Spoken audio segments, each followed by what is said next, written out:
Les presento un poquito. A nuestro ponente es licenciado en Ciencias Biológicas, estudiante de licenciatura en Astronomía en la Facultad de Ciencias de la Universidad de la República de Uruguay. También es docente de Biofísica y Biología, eh, perdón, docente de Astronomía en la Universidad de San Ignacio de Montevideo, ¿verdad? Es miembro de Blue Marble Space Institute y Origin of Life and Early Career Network, que son organizaciones de profesionales que están enfocados, ¿no?, en esta área de la astrobiología, la exploración espacial, astronomía y este tipo de tópicos. Algunas líneas de investigación de nuestro ponente es la búsqueda de restos orgánicos en ambientes precámbicos y extremos, replicación de moléculas autocatalíticas en modelos matemáticos in silico, bastante interesante, seguro muchos no conocemos al respecto. Y también trabaja sobre efectos de clima espacial en la vida en la Tierra, ¿no? Con énfasis en eventos de extinción. Eso es en lo que se dedica nuestro ponente de hoy. Voy a dar lugar a Ismael, que continúe, que se presente y inicie con su presentación. Muchas gracias. Bien, bueno, buenas tardes, buenas noches para los rioplatenses. Bueno, mi nombre es Ismael Acosta, ya me presentaron un poco. Voy a ver si puedo compartir pantalla. Ahí está. ¿Me confirman si se ve la pantalla? Está cargando, sí, pero sí, sí se ve. Bien, perfecto. Voy a intentar, a ver si... no sé si se está viendo pantalla completa o es solo la Se está pestaña bien, de la... Ok, sí, se bueno, ve entonces, completo. bien. Bueno, soy licenciado en Ciencias Biológicas. eh, También soy estudiante de la licenciatura en Astronomía. Es una de las licenciaturas que ofrece la Facultad de Ciencias de la Universidad de la República. Es una universidad pública, la única universidad pública de Uruguay. Eh, y también soy docente de Astronomía en un colegio de secundaria, Colegio San Ignacio, también de Montevideo, desde ya hace más de 3 años. En la Facultad de Ciencias, además de ser estudiante de la licenciatura en Astronomía, también soy docente ayudante de la sección de Biofísica y Biología de Sistemas del Instituto de Biología, en el cual, bueno, dictamos algunos cursos asociados con la licenciatura en Ciencias Biológicas.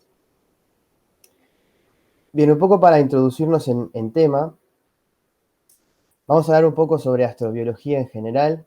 Yo acá tomé simplemente un par de definiciones básicas, que no quiere decir que sean las mejores definiciones, simplemente son definiciones operativas, ¿sí? Definiciones que nos permiten aplicarlas a determinados sistemas.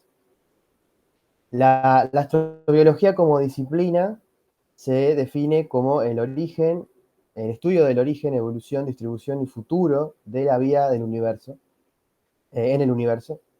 Esto está sacado de el artículo principal eh, de la NASA, ¿sí? Del Astrobiology Institute, en 2008 y después recopilado por este otro artículo y reformulado en el 2016.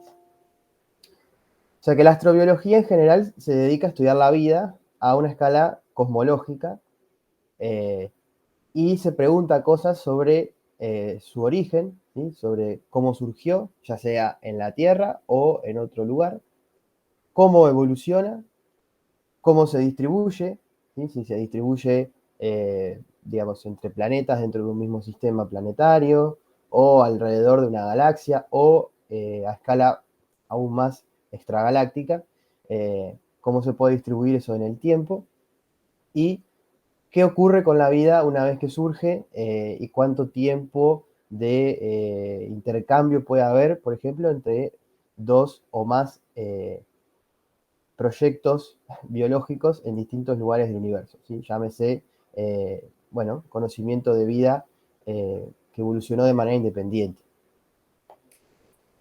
Ahora, la definición de la astrobiología está intrínsecamente asociada con la definición de vida por sí misma. Y si bien la definición de vida es muy compleja de definir, creo que cualquiera que haya más o menos estudiado biología en general y secundaria, habrá notado la enorme diversidad de organismos biológicos que existen, y se dará cuenta de que intentar englobarlos a todos en una única definición puede ser complejo. La definición quizás más aceptada o más útil en la práctica es la definición también de la NASA, recopilada en este artículo, el de POPA 2014, que es un sistema químico autosustentable capaz de evolución darwiniana, ¿sí? Entonces, esta definición es útil, pero uno a simple vista ya puede notar que tiene algunos problemas, ¿sí? Por ejemplo, un sistema químico, ¿qué entendemos por sistema químico, ¿no? Si la química es a base de carbono, si es a base de otro tipo de elementos, que sea autosustentable. Bueno, ¿qué significa eso? Nosotros como seres humanos necesitamos comer, ¿sí? Ingerir agua, y eso nosotros lo buscamos del entorno, ¿sí? A diferencia, por ejemplo, de las plantas que realizan fotosíntesis y tienen otro tipo de nutrición. Entonces, el concepto de autosustentabilidad depende de muchos elementos de la biología intrínseca de los organismos. Y lo propio con el concepto de evolución darwiniana, ¿sí? La selección natural opera en distintos niveles, a distintas escalas de tiempo, y sabemos que existen otros tipos de evolución por fuera de la darwiniana. Entonces, bueno, tenemos que tener algunas consideraciones al momento de utilizar esta definición, pero en general muchos organismos entran dentro de esta definición. Cualquier cosa, si necesitan pausarme, lo hacen sin problemas. Entonces, la astrobiología como disciplina necesita, indudablemente, del apoyo de un montón de otras ciencias, ¿sí? De la química, ¿sí? Y la bioquímica, de las ciencias planetarias, de la geología, de la geofísica, ¿sí? De la cosmología, la astrofísica estelar. Necesita de un montón de otras disciplinas y el perfil del astrobiólogo necesariamente tiene que ser interdisciplinario, ¿sí? No tiene por qué saber de todo, pero tiene que ser consciente de que es probable que necesite herramientas de otras disciplinas. Y bueno, ese es un poco el desafío, porque indudablemente, por lo menos en Latinoamérica, bueno, Sudamérica, es complicado a veces encontrar una carrera universitaria que te permita alcanzar ese nivel de interdisciplinaridad. Y bueno, a veces uno tiene que hacerse camino al andar, ¿sí? Y eso es un poco lo que me ha ocurrido a mí en el momento de hacer la licenciatura en biología. Entonces, un poco lo que voy a pasar a contar a continuación es algunas de las líneas de investigación en las que estuve trabajando, algunas de las cuales mencionaron en la presentación, y bueno, si necesitamos discutir algunas, podemos hacerlo con más detalle. Quizás mi primer acercamiento con la astrobiología ocurrió, bueno, precisamente en la pandemia, donde, bueno, el hecho de tener que estar en mi casa y no poder ir a la universidad me llevó a intentar encontrar otros caminos hacia la astrobiología, y uno de ellos fue este programa de jóvenes científicos organizado por este instituto, el Instituto Blue Marble Space, eh, que ofrece determinadas pasantías virtuales con distintos científicos asociados a distintos institutos alrededor del mundo en temas de astrobiología. Y en mi caso particular, el tema que elegí, el que me postulé, es el de protobiología de sistemas, ¿sí? Ensamblaje de moléculas autorreplicativas. Bueno, en ese momento una de las preguntas que más me interesaba y que todavía me interesan es el origen de la vida. Y es claro que para poder responder esa pregunta necesitamos primero conocer cómo ocurrió el pasaje entre la química originaria, prebiótica, como se le suele llamar, ¿sí? Antes de la vida, a la química biótica, ¿sí? A la química biológica. Ese pasaje necesariamente no ocurrió de un solo paso, no ocurrió en un único instante, pero de alguna manera requirió un cierto hito en la evolución de la vida, que es el ensamblado de moléculas que se pueden autorreplicar, ¿sí? O sea, que pueden formar copias de sí mismas sin necesidad de otros intermediarios. Y bueno, a través de esta pasantía, el objetivo era utilizar un modelo matemático de autorreplicación que lograra describir modelos reales, modelos de moléculas de laboratorio, que nos permitiera entender cómo ocurren estos fenómenos. Entonces, mi mentor, ¿sí? En esta pasantía, ¿sí? Omer Markovich, que trabajaba en la Universidad de Groningen, ¿sí? En Holanda.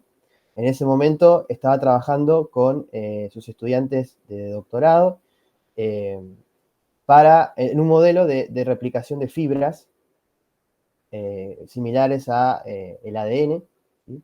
A la doble hélice del ADN, que, bueno, el trabajo que consistía esta pasantía era justamente agarrar el modelo matemático y tratar de encontrar algunos puntos de interés y algunos análisis de interés que les ayudara a ellos a después intentar afinar, ¿sí? O refinar los experimentos de laboratorio, ¿sí? Entonces a mí lo que me tocaba era más la parte computacional, ¿sí? De simulación de modelos matemáticos y evaluar la evolución de estas moléculas, ¿sí? Y algunos de los resultados se pueden encontrar en este artículo del 2022, ¿sí? Digamos, yo como pasante no formé parte del artículo, ¿sí? Simplemente aporté trabajo de cómputo, pero los que quieren profundizar pueden dirigirse a este artículo o a la revisión del 2018, que es con la que comenzamos a trabajar, donde habla un poco más sobre la disciplina de la protobiología de sistemas, con algunos otros aspectos sobre el origen de la vida.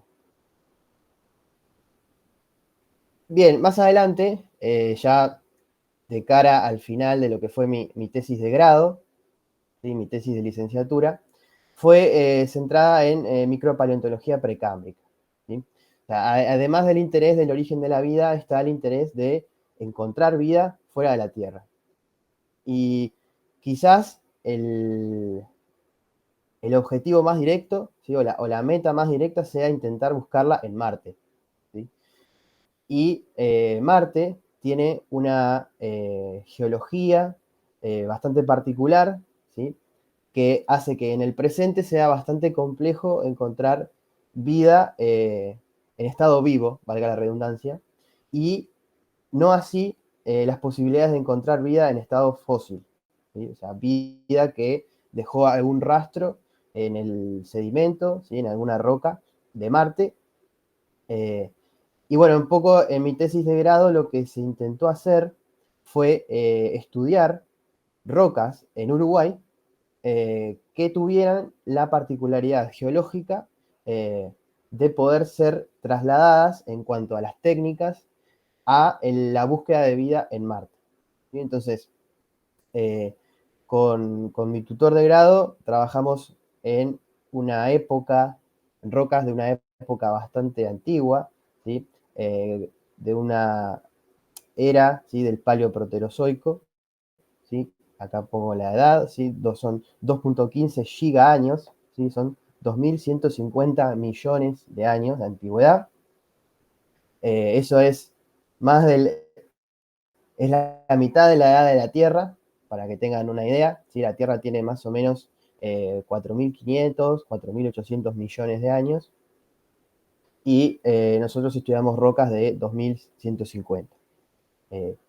En una época en la cual la Tierra era muy diferente a la que es hoy, ¿sí? Pero en una época bastante particular en la cual comenzaban a surgir los primeros organismos eucariotas, ¿sí? O sea, aquellos organismos con un núcleo bien definido, y además estaban ocurriendo cambios a nivel planetario con lo que respecta a la oxigenación de la atmósfera. ¿Sí? Se estaba pasando de una atmósfera carente o con muy poco oxígeno a una atmósfera prácticamente oxigenada, producto de que los organismos que vivían en esa época eran básicamente fotosintéticos, ¿sí? Y liberaban oxígeno a la atmósfera. Uno de ellos es este pequeño organismo, ¿sí? Que se clasifica dentro de esta especie, ¿sí? Octoedrixium truncatum, por su forma de pirámide, ¿sí? De bipirámide cuadrada, que está asociado con las algas verdes, ¿sí? Es pariente de esta otra especie moderna, ¿sí? de la actualidad, que es Tetraedron, ¿sí? Que es de las algas verdes. Y el estudio de estos fósiles estuvo asociado con un análisis de la preservación de los restos orgánicos, ¿sí? Porque cuanto más hacia el pasado me dirijo, más difícil es encontrar rastros de vida, y esos rastros están cada vez más destruidos en el tiempo, ¿sí? Producto de la erosión, producto del movimiento de las placas tectónicas, producto de la interacción geoquímica de los elementos en el ciclo de las rocas. Eso hace de que los restos biológicos se pierdan cuanto más hacia el pasado me voy. Entonces, eh, el tipo de restos que nosotros estudiamos tienen una cierta similitud con lo que se esperaría poder encontrar en restos orgánicos en Marte, ¿sí? Producto, bueno, de todas estas interacciones que mencioné y que podemos profundizar si alguien lo pregunta. Bien, entonces, eso fue parte eso fue parte de lo que hice en mi tesis de grado, ¿sí? Que estamos además en vías de publicación. Pero también tuve la oportunidad de tomar la astrobiología desde un punto de vista más astronómico, gracias al Departamento de Astronomía de la facultad, donde participé de una pasantía en defensa planetaria. Entonces, en este artículo que publicamos el año pasado, tomamos datos de las caídas de meteoritos que llegan a la Tierra, ¿sí? Por día, más o menos, llegan alrededor de 3 o 4 caídas, por lo menos registradas, en la Tierra, alrededor de el doble o el triple en todo el mundo, contando el océano. Y utilizando esos datos, más o menos desde la época del 1800, donde comienzan a haber registros sistemáticos de las caídas de meteoritos, intentamos cuantificar, bueno, cuántos meteoritos caen por día y cuántos de esos son dañinos para la sociedad. Y bueno, en base a los tamaños y a los tipos de meteoritos, tratar de identificar si existe algún momento del año en el cual haya mayor peligro de sucumbir ante un meteorito. Y bueno, nuestro análisis en realidad demostró que en realidad no hay un momento del año donde eso realmente ocurra, pero sí hay que tener presente que con el avance de la urbanización, el número de caídas dañinas, como pueden ver acá en este gráfico, que es la curva roja, ha aumentado, ¿sí? En azul tenemos el total de las caídas registradas, y en rojo cuántas de ellas han sido dañinas para la sociedad, ya sea porque impactaron contra una casa, contra un edificio, contra un vehículo, contra el ganado, ¿sí? Contra cualquier objeto o animal que se vincule con la sociedad civilizada, digamos. Eh, y bueno, entonces en esta pasantía lo que nosotros intentamos fue justamente demostrar si los proyectos de defensa planetaria tienen sentido de ser, ¿no? Los años anteriores, ¿sí? En 2019, si no me equivoco, se lanzó la misión DART, ¿sí? Que tuvo el objetivo de testear el desvío de un asteroide a partir del impacto de una sonda, poder desviar su órbita con el propósito de testear lo que podría ser un posible impacto de un asteroide con destino a la Tierra. Y bueno, un poco con ese espíritu, con esa motivación, fue que nosotros hicimos este trabajo. Que también estamos en vías de seguir avanzando en estos análisis, por ejemplo, hacer análisis respecto a la composición química, respecto a los tamaños, de ver, bueno, si existen algunos otros datos por fuera del análisis de conteo de caídas que debamos tener en cuenta. Bien, entonces eso es un poco lo que estuve trabajando estos 4 o 5 años en astrobiología. Como verán, fue un poco variado, un poco también asociado con el hecho de tener que buscar el espacio, ¿no? No existe la astrobiología como disciplina en Uruguay, pero a partir de algunas pasantías, alguna charla con algún tutor, con algún docente, algunas líneas de investigación se empezaron a abrir y continuamos todavía investigando.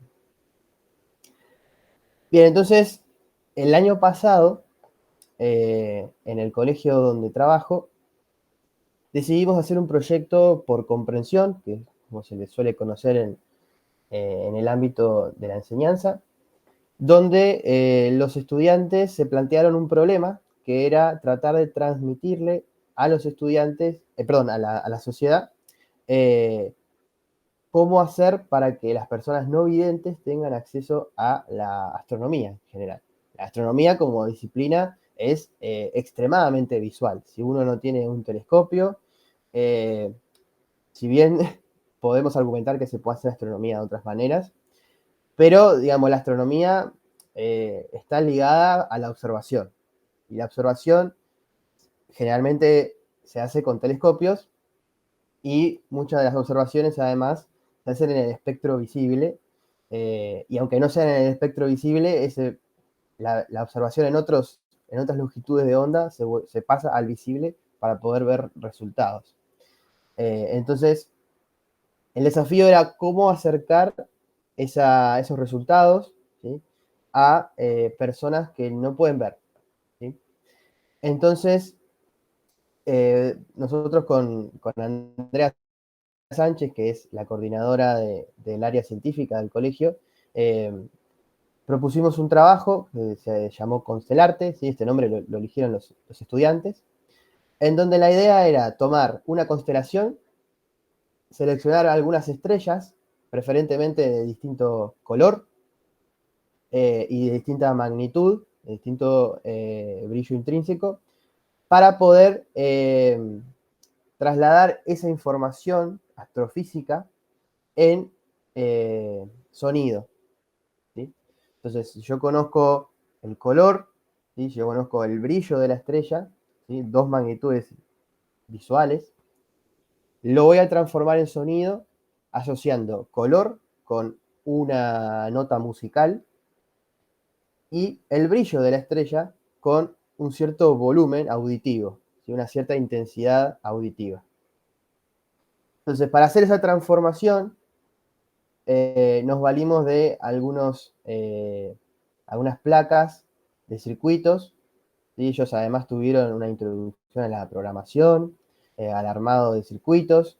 Acá tenemos algunas fotos de las pruebas originales con los circuitos y cómo programar los circuitos. Estas placas son placas de microbit, ¿sí? Y que son muy, muy utilizadas en programación a nivel de secundaria. Y se pueden conseguir un montón de tutoriales en YouTube sobre cómo programar. Y son realmente muy, muy fáciles de programar. Entonces, el espíritu del proyecto era que los estudiantes crearan una maqueta de la constelación y seleccionaran, por ejemplo, dos estrellas con distinto brillo y distinto color. Para poder distinguir las estrellas, se les colocaron dos luces LED, ¿sí? Una asociada a cada color, y mediante la placa de microbit se le programó el sonido y el volumen. Al lado de cada LED había un pulsador y la idea era que la persona no vidente recorriera la constelación con sus manos y cuando llegara a la luz LED, tocara el pulsador y escuchara el sonido correspondiente. Después, a partir de algunas preguntas guiadas, la persona debía ser capaz de distinguir, bueno, cuál es la estrella más brillante, ¿sí? Es la que suena más fuerte, y cuál le parece que es la estrella con colores más cálidos, ¿sí? Colores más cercanos al rojo, colores más cercanos al azul, ¿sí? Más allá de que en astronomía el azul es más caliente que el rojo, bueno, ser capaz de lograr esa distinción. Y en general se logró, ¿sí? Cabe mencionar que todos los sujetos experimentales eran personas videntes y por eso les tuvimos que tapar el rostro para que pudieran simular ser no videntes, ¿sí? Digamos, en esta primera experiencia no logramos conseguir personas no videntes, pero sin duda nos interesaría poder repetirla y ver si realmente es efectiva con personas no videntes reales.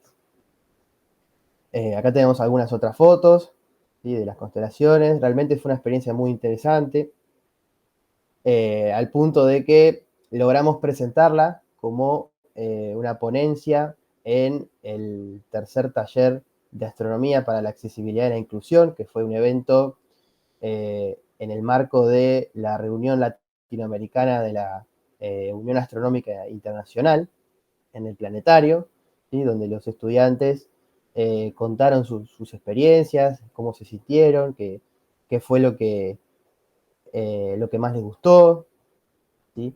Y en esencia lo que fue este proyecto fue un ejercicio de empatía, ¿sí? Porque más allá de que no logramos conseguir personas no videntes para hacer la experiencia, ellos se pusieron en el lugar de esas personas, cómo podrían pensar el mundo desde esa perspectiva, y eso me parece bastante enriquecedor. Bueno, este año además hemos participado de las Olimpiadas Uruguayas de Astronomía, ¿sí? Algo que no mencioné, pero que quizás lo mencione más adelante.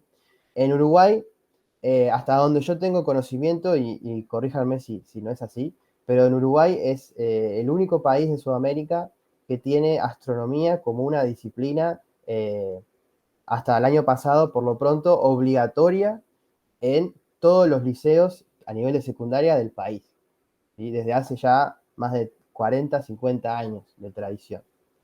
Y una tradición también bastante antigua es participar de las Olimpiadas de Astronomía, que los catapulta a participar de instancias internacionales de astronomía. Y bueno, el año pasado tuvimos una estudiante que logró alcanzar el grupo de selección para participar en las Olimpiadas Internacionales y todavía continuamos con nuevas generaciones de estudiantes interesados en seguir participando y se ha armado realmente una buena interacción con otros países, ¿sí? que también han apoyado, y realmente ha sido una experiencia bastante linda. Bien, entonces, un poco para terminar y ya pasar a la parte del intercambio, que es lo interesante, yo les decía que en Uruguay, hasta el año pasado, la astronomía era una disciplina obligatoria para todos los estudiantes que pasen por secundaria. Y eso este año cambió. Ya la astronomía no es obligatoria en Uruguay, sino que es optativa. Y esto viene de una idea original de ya hace más de 30 años de reducir el número de horas de las disciplinas científicas. En el año 1993, el Consejo de Educación en Uruguay propuso la eliminación, ya ni siquiera el pasaje a optativa, sino directamente la eliminación de la astronomía en los liceos. Y en ese momento la comunidad astronómica le mandó una carta a Carl Sagan, que imagino que todos lo conocen, ¿sí? Científico, divulgador de la ciencia, presentador de televisión, escritor. Y Carl Sagan respondió, ¿sí?, en esta carta, que ahora voy a pasar a leer, ¿sí?, o a mencionar algunas de las frases, ¿sí? Me he enterado que el gobierno uruguayo está considerando suprimir la enseñanza de la astronomía, ¿sí?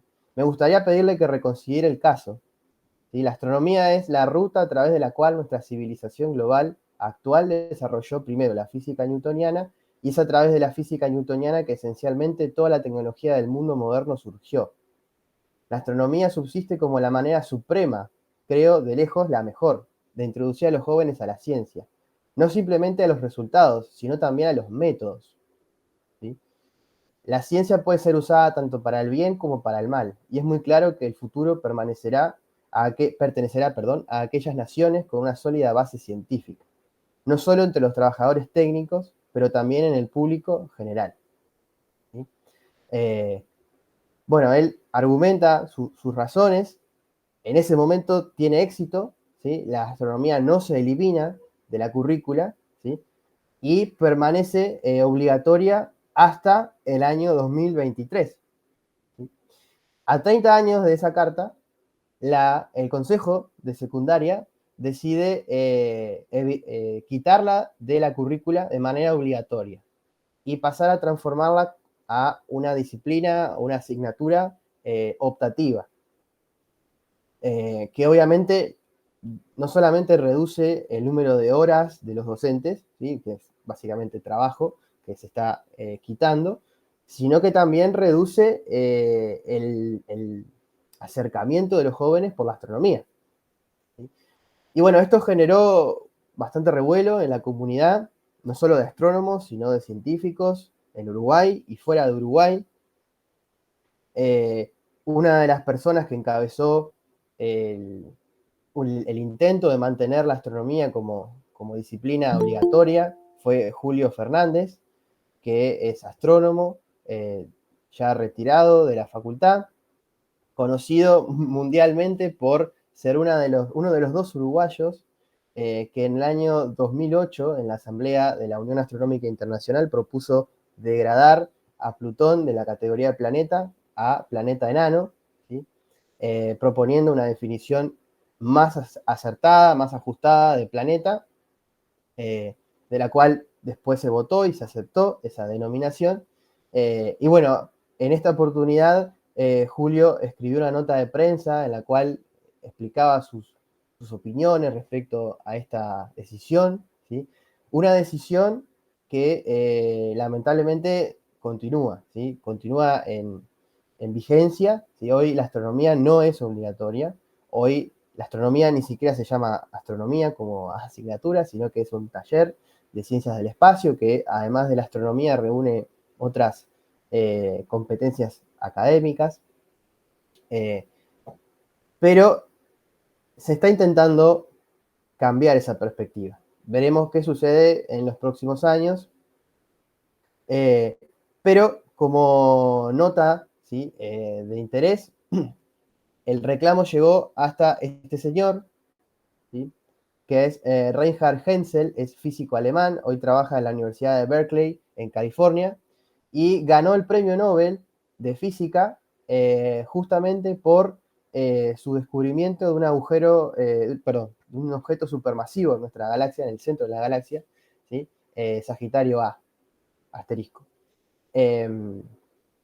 Y mandó también su preocupación a las autoridades de educación secundaria, justamente por el hecho de que la astronomía como disciplina no tiene por qué tener un fin inmediato de practicidad, ¿sí? Porque hay una lógica escondida detrás de todo esto que tiene que ver con estudio para poder saber algo que me sirva después para trabajar. Que eso está muy bien. Pero estudiar también implica conocer el mundo, el universo, conocer el mundo que nos rodea, y eso incluye también conocer la astronomía. Entonces, eh, y conocer la astronomía, conocer el mundo que nos rodea, nos da otro tipo de perspectiva y nos da otro tipo de apreciación de lo que nosotros hacemos en nuestra vida cotidiana y de la vida en general. Entonces, con esas últimas palabras, yo quería terminar esta parte de la charla. Acá les dejo algunas referencias. Algunos son artículos que ya hemos publicado, otros son referencias asociadas a las cosas que hemos mencionado. Y bueno, estoy atento a las preguntas.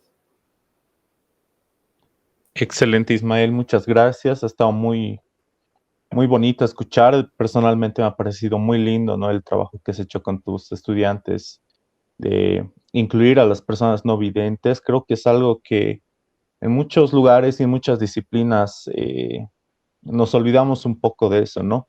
Hay personas no videntes o con capacidades distintas que quieren acercarse tal vez a cosas científicas o este tipo de ramas y que seguramente están bastante limitadas, no solo aquí, sino a nivel tal vez mundial, ¿no? Hay acceso mayor, en mayor o menor medida, ¿no? Pero eso sí me parece muy bonito y muy rescatable. Felicidades por eso. Bueno, muchas gracias. No sé si el público tiene preguntas, por favor pueden levantar la mano y pueden continuar. Excelente, Azul. Continúa, por favor. Isma, siempre es un placer escucharte. Te felicito por la charla y bueno, y por tu carrera en general. Vos sabés que yo te admiro mucho. Y te quería consultar sobre los tipos de evolución que no son darwinianos. Ok, sí. Em, digamos, hay un nivel basal de evolución que uno puede establecer sin necesidad de la selección natural. ¿Sí? Entonces, em, por ejemplo, uno puede tener dos variantes de un gen, ¿sí? Y esos genes pueden mutar de manera aleatoria por una cierta probabilidad, eh, y alguno de esos genes termina fijándose en la población de manera aleatoria simplemente porque hay más de ese gen que otro. Eh, y termina la población adquiriendo un fenotipo, ¿sí? Una manifestación macroscópica de ese gen simplemente por azar. ¿Sí? Entonces, a eso se le suele llamar deriva genética, y es un tipo de evolución distinto a la selección natural que justamente depende de la interacción con el entorno y de la reproducción. ¿Sí? Entonces, eso es un tipo, alguno de los tipos de evolución que hay. Después podemos hablar sobre algunos otros tipos de competencias, sobre todo con los grupos de los virus, que están ahí en el limbo de si son organismos vivos o no. Entonces, ahí la evolución es un poquito más diferente porque son parásitos intracelulares obligatorios, o sea que requieren sí o sí de una célula hospedera para poder replicarse. Entonces, ahí el concepto de vida autosustentable que mencionaba antes ya no corre tanto. Eh, y bueno, va por ahí el tema de otro tipo de evoluciones. Ciertamente, si a nivel de lo que uno se esperaría encontrar por fuera de la Tierra, esperaríamos, o por lo menos es mi visión, de que la evolución que ocurra tenga dependencia con el entorno y necesariamente va a ser de tipo darwiniana en ese sentido. Excelente, muchas gracias. Súper, súper, muy bien. También bueno, como mencionabas, ¿no, Ismael? La mutación, que muchas veces se debe simplemente al azar, la migración, ¿no? Son factores que promueven la evolución y es un tema complicado, ¿no? Para algunos sí puede ser una cosa, pero para otros no. Es bastante abierto el término de evolución, como lo es el concepto de vida, ¿no? Uh -huh. No sé si hay más preguntas del público. Estefanía, Catalina, ¿está? Pueden levantar la mano, por favor.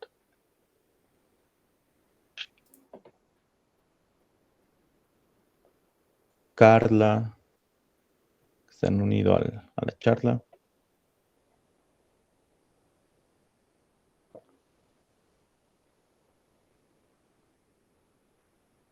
Bueno, yo tenía una consulta Uh -huh. que me ha parecido muy interesante, ¿no? Tu tema de tesis de encontrar restos orgánicos, ¿no? En las algas que has estudiado y cómo esto se puede extender a la búsqueda de vida en Marte.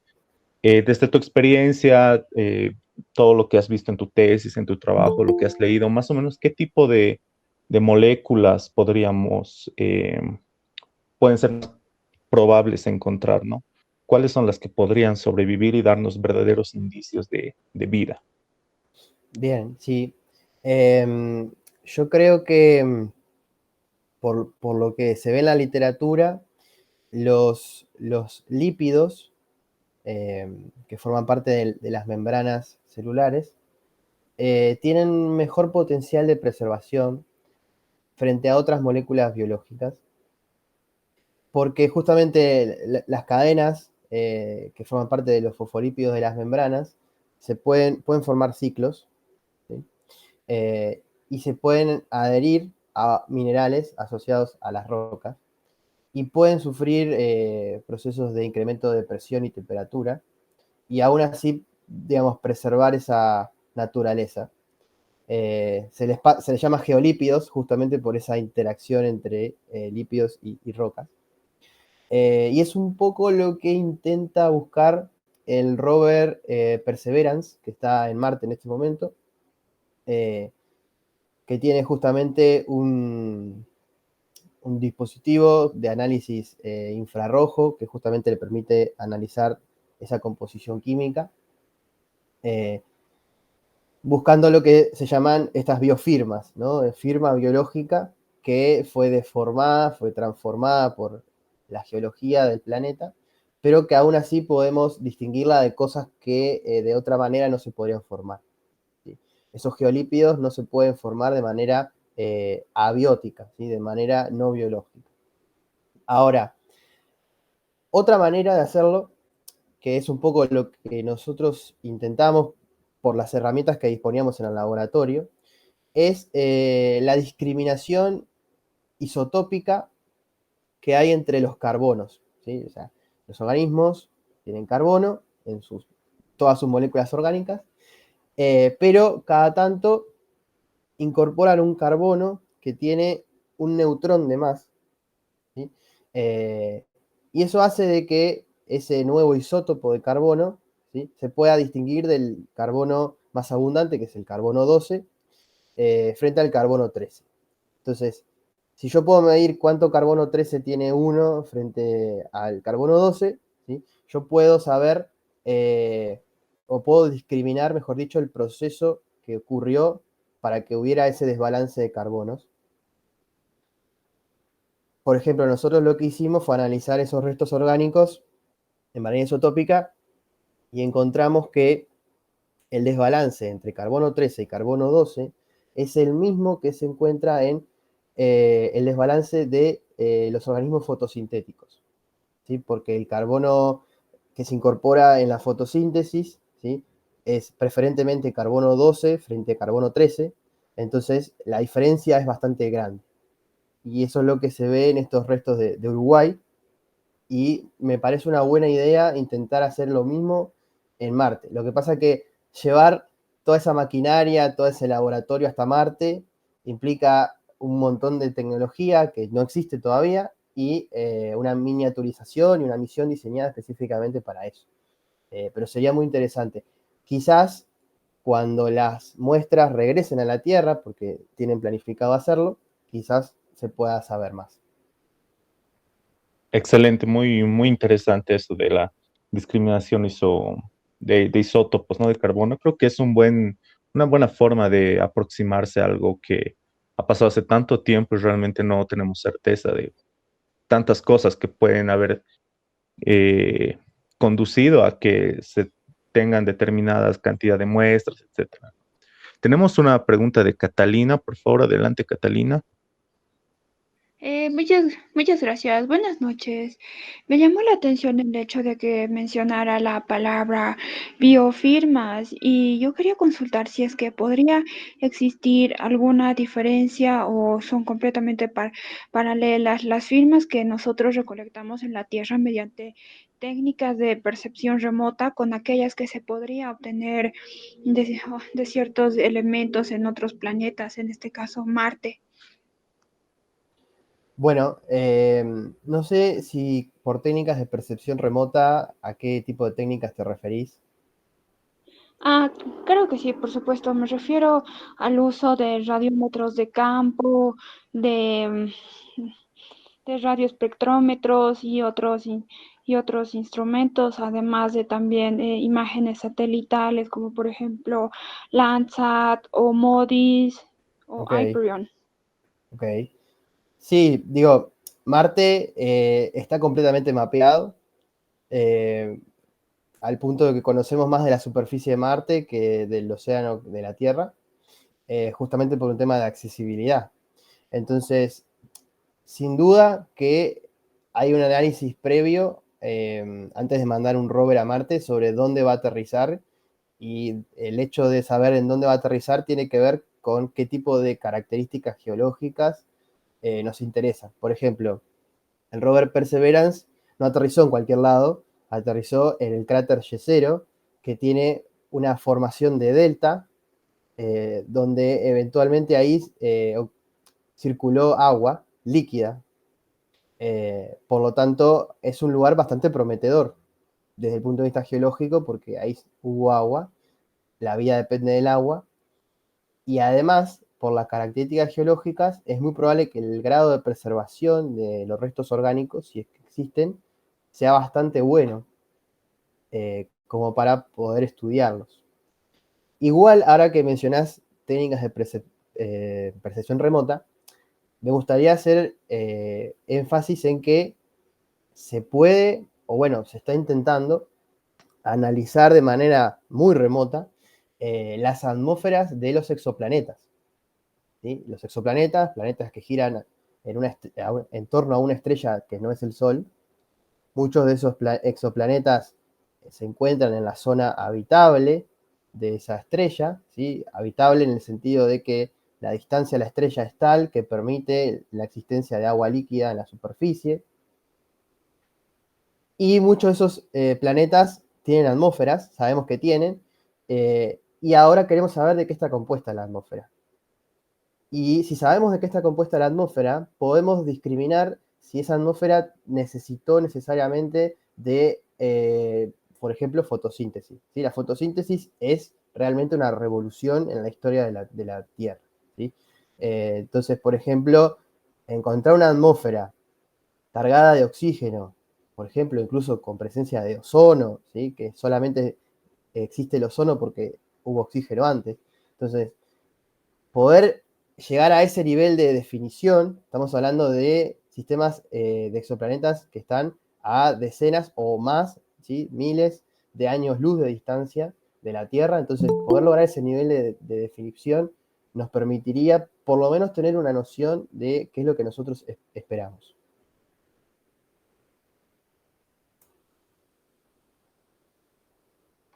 Excelente. Muy buena pregunta, muy buenas respuestas. No sé si tenemos más consultas del público. Pueden levantar la mano, por favor.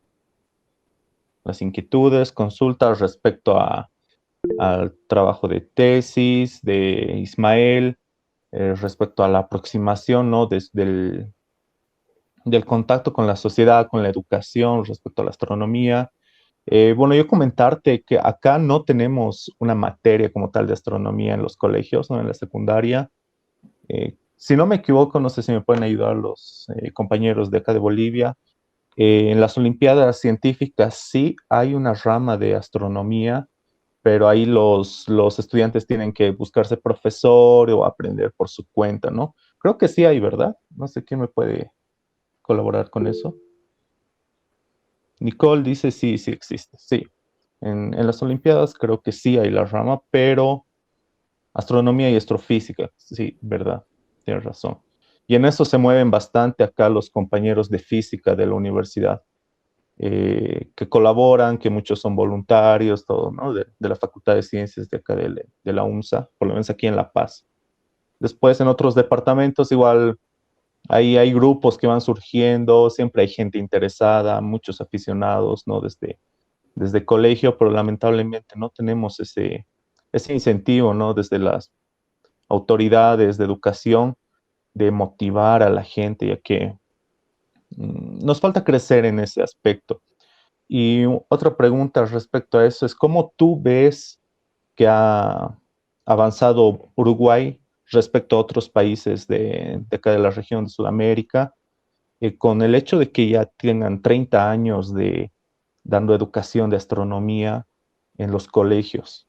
No sé cómo tú ves que podría haber estado si no se hubiera dado esa motivación, ¿no? De enseñar astronomía. Está muy buena la pregunta porque,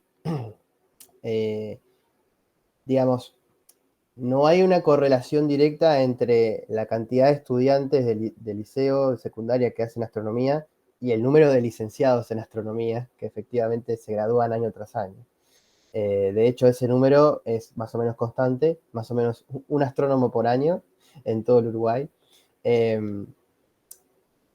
Pero es cierto que tener astronomía, dicho por los propios estudiantes, los ha impulsado a seguir una carrera que tiene ciencia, física, matemática detrás, ¿no? Quizás hacer astronomía fue el impulso necesario para que alguien se graduara de ingeniero químico o de arquitecto o persiguiera una carrera dentro de las STEM.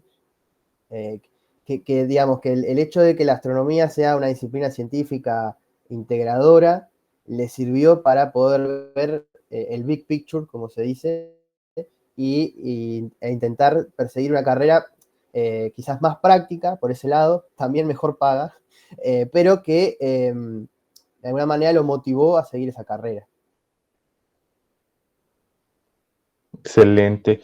Seguramente es algo que necesitamos bastante, ¿no? En nuestra región, aunque sí he estado viendo que Uruguay está bien posicionada, tiene buenos representantes en esto de la astronomía. Incluso hace un tiempo me descargué un libro de astronomía en Uruguay, o creo que son como memorias que se ha hecho de una reunión latinoamericana, ¿no?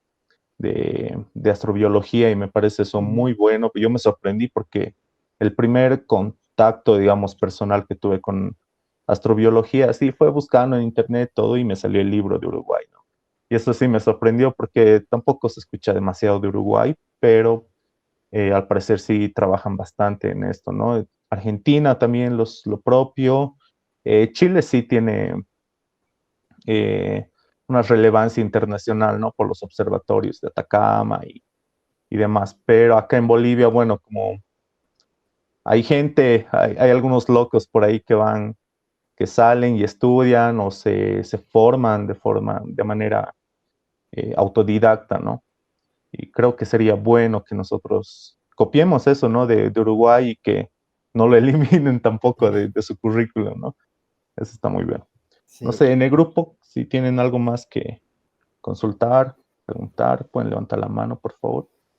Digo, en general, en temas de astrobiología, digo, para las personas que se interesen por iniciarse en la astrobiología, por una cuestión histórica y por una cuestión de presupuesto y de tamaño de país, Argentina y Brasil son dos potencias que todas las disciplinas científicas tienen muchos representantes, la astrobiología no es la excepción.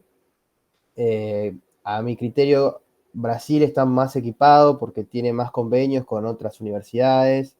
Brasil además forma parte de la comunidad internacional de astronautas, o sea que ha mandado gente al espacio. Digamos, tiene otros alcances que quizás por diferencias de idiomas, por ahí no nos enteramos tanto, pero es cierto que la comunidad brasileña de astrobiología es muy, muy potente. Eh, Conozco también la de Argentina, México tiene lo suyo también, ya pensando más en el otro hemisferio, Chile también. Y bueno, después nos quedan acá los demás países quizás, donde tratamos de buscar camino, ¿sí?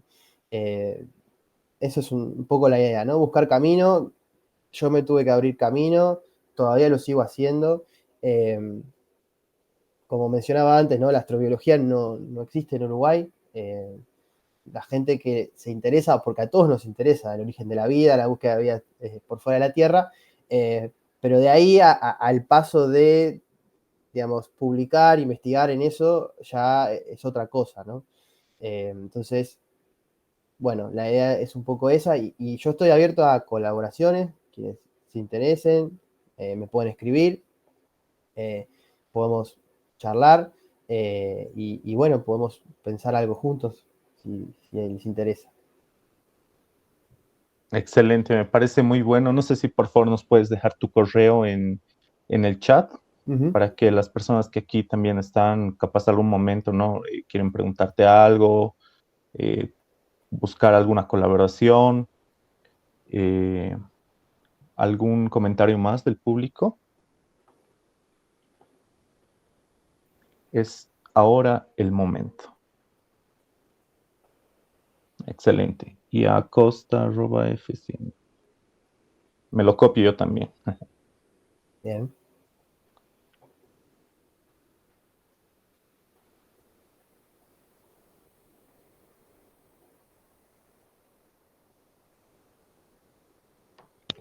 ¿Algún comentario, chicos? Estefanía, Karen.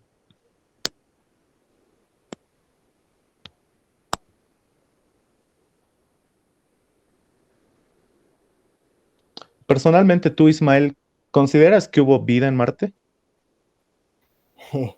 Me encantaría que fuera así. Hay que demostrarlo, ¿no? Sin duda que Marte tuvo un periodo donde tuvo agua líquida en la superficie, eh, donde se podría esperar algún desarrollo similar al del que ocurrió en la Tierra. En la Tierra parece ser que la vida surgió bastante temprano, dado el registro fósil. O sea que si la vida es un fenómeno que apenas se forman las condiciones para que exista, ocurre, no veo por qué en Marte no podría ocurrir. Pero bueno, eso es un deseo personal, más allá de lo que digan las evidencias. Pero bueno, hay que esperar las evidencias. Digo, yo creo que hay un hay un objetivo a la espera que es las muestras del Perseverance a la Tierra. ¿Sí? 2028, si no me equivoco. Ahí va a haber un momento en la historia de la astrobiología que va a cambiar. Si no encontramos nada, va a ser importante también, pero quizás haya algo para encontrar. Exacto. Algo muy interesante que mencionabas, ¿no? De cómo surge la vida, que yo personalmente creo que sí es inevitable en el universo, que se den condiciones, son tantos planetas, tantos sistemas, tantas estrellas, tantas galaxias, que a mí me parece muy difícil pensar que somos los únicos. Y una parte en la que mencionabas de cómo la vida puede, digamos, transmitirse tal vez entre sistemas planetarios, entre planetas vecinos, ¿no? Yo creo que pudo haber pasado algo así acá, en algún momento en el que Venus estaba, no sé, tenía un campo magnético que retenga su atmósfera, bueno, o que lo proteja de los vientos solares. Lo mismo con Marte, capaz, y con las colisiones de meteoritos, etcétera. Pudo haber sucedido un evento de eh, compartir restos, ¿no? Fragmentos de roca que pudieron haber llevado, no sé, algunas bacterias, algunas cápsulas bacterianas o simplemente moléculas orgánicas, ¿no? Que pueden haberse transmitido desde la Tierra a Marte o al revés, ¿no? Yo creo que sí pudo haber pasado porque estos planetas estamos dentro de la zona habitable. Y bueno, ¿qué habrá pasado con Marte? Ha dejado de tener campo magnético que protegía, ¿no? Su, su atmósfera de los vientos solares. Sí, sin duda. Y sin duda que el periodo más temprano de la formación de nuestro sistema solar es clave para comprender esa distribución de moléculas orgánicas. Eh, Después, evaluar la supervivencia de una bacteria que vaya de Marte a la Tierra es más complicado. De hecho, en algún momento pensamos un proyecto sobre eso, de intentar bombardear bacterias a ver si Ujú. sobrevivían. Eh, no logramos financiar, pero bueno, digamos, teníamos esa hipótesis. De todas maneras, no quiero dejar de recordar que el hecho de que un sistema planetario tenga una zona habitable no quiere decir que por fuera de esa zona no pueda existir vida. Por ejemplo, en nuestro propio sistema solar, uno de los lugares más interesantes para ir a buscar vida está afuera, que es Europa, ¿sí? La luna de Júpiter, que tiene una capa de hielo superficial, pero un océano de agua líquida subsuperficial. Sabemos que es de agua líquida, que es de varios kilómetros de profundidad, y que perfectamente podría desarrollarse vida en ese lugar. Para eso es, por ejemplo, la misión JUICE, que salió este año, que va a llegar en el 2030 y algo, hasta Europa, y tiene el objetivo científico de detectar vida en ese océano. Entonces, y así como menciona Europa, está Encelado, luna de Saturno, ¿sí? O Titán, ¿sí? Luna de Saturno también, que sería interesante, ¿sí? Hacer ese intento, y están muy por fuera de la zona de habitabilidad. Exacto, sí. Yo creo que parte de eso también, ¿no? Los planetas que orbitan les brinda de alguna forma un poco de esas condiciones para que pueda existir vida, ¿no? Como reflejar un poco la luz del sol, eh, porque más allá de determinado punto ya el agua obviamente se presenta en forma de hielo, ¿no? Entonces sí, yo creo que también eh, existe la posibilidad, ¿no? Nada está cerrado. Excelente. ¿Tienen más preguntas, consultas, chicos? Si no, podemos ir cerrando. Está muy buena la charla, está seguro hemos aprendido mucho. Personalmente me ha conmovido y me ha llenado de satisfacción el hecho de que hayan podido integrar a las personas no videntes en ese trabajo. Lo rescato mucho. Muchas gracias. Pues sí.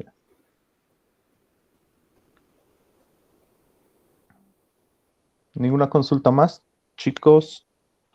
Todos los presentes.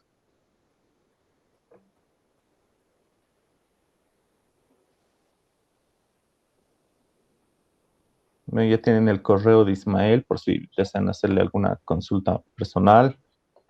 Más bien está dispuesto a respondernos, a colaborarnos, que eso es lo más importante. Sí, yo creo Bueno, agradecer la invitación porque, bueno, con Karen y con Nicole hemos hablado ya desde hace un mes y algo sobre esta charla. Y la verdad que para mí es un honor porque son pocas las veces en las que uno puede sentarse y conversar sobre estos temas que a uno le gustan. Así que muy agradecido. no, más bien gracias a ti por la disponibilidad, por el tiempo. Como verás, aquí en Bolivia somos unos cuantos locos. Hay interesados, seguramente hay más, ¿no? Pero bueno, dadas las circunstancias de nuestra región, eh, estas cosas académicas, científicas, tienen que uno mismo abrirse paso, ¿no? Como tú bien dices, como tú lo has hecho, y creo que estamos en ese camino también por acá. Bueno, si no hay más consultas, chicos, no sé, un aplauso virtual para Ismael. La verdad, muy agradecidos todos seguramente por tu presentación y excelente. Yo también quiero, no, ¿dónde está? Yo también quiero dar mi aplauso. Excelente, muchas gracias, Ismael. Yo creo que con eso cerramos la charla de hoy, Perfecto. nuestra charla científica, y que te vaya bien, que sigas cosechando muchos éxitos en tu carrera y seguramente nos vamos a estar viendo en algún otro momento en otra charla. Perfecto. Bueno, muchas gracias. Nos estamos hablando. Chao, Ismael. Hasta luego a todos. Gracias por participar.